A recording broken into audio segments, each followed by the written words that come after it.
اس مارکت العرا کتاب کو لکھنے میں 30 سال کا طویل عرصہ لگا اور اس کا بیشتر حصہ جیل کی سلاخوں کے پیچھے تحریر کیا گیا۔ تکمیل کے بعد اس پراثر تصنیف نے مصر سے ترکی تک اور امریکہ سے بر صغیر پاک و ہند تک کروڑوں انسانوں کی زندگیوں میں انقلاب برپا کر دیا۔ اس عظیم کتاب کا نام تفہیم القرآن ہے۔ 1972 میں شائع ہونے والا یہ ایک ایسا ادبی شاہکار تھا جس نے جدید ذہن کے اسلام اور قرآن سے متعلق نظریات کو یکسر بدل دیا۔ اردو میں لاکھوں نسخوں کی اشاعت کے علاوہ کئی زبانوں میں اس کا ترجمہ کیا گیا۔ آج یہ آن لائن بھی پڑھی جاتی ہے اور قرآن کی کئی موبائل ایپلیکیشنز کا بھی حصہ ہے۔ عام فہم ہونے کی وجہ سے طالب علموں کے لیے کشش بھی رکھتی ہے۔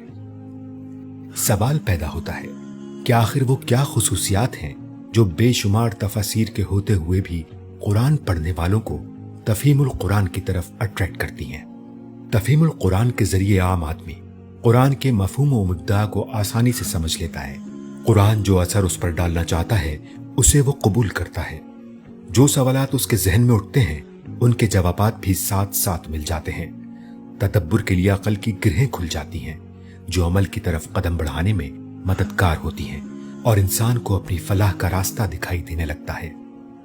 جہاں تفہیم القرآن کے مضبوط دلائل کو عقل تسلیم کر لیتی ہے، وہیں اس کتاب میں فقہی اور مسلکی بحث نہ ہونے کے برابر ہے۔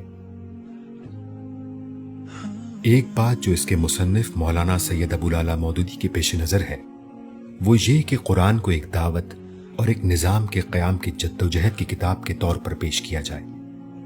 صورتوں کے پس منظر اور موضوعات کو اس انداز میں پیش کیا گیا ہے کہ پڑھنے والا اسے اپنے آپ سے ریلیٹ کرتا ہے۔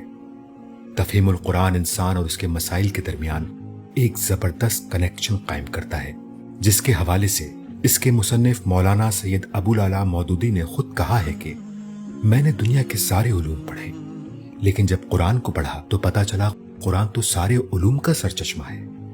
یہ تو مسائل حیات کی شاہی کلید یعنی ماسٹر کی ہے۔ تفہیم القرآن آج بھی نئی نسل کی فکری تعمیر کا ذریعہ ہے۔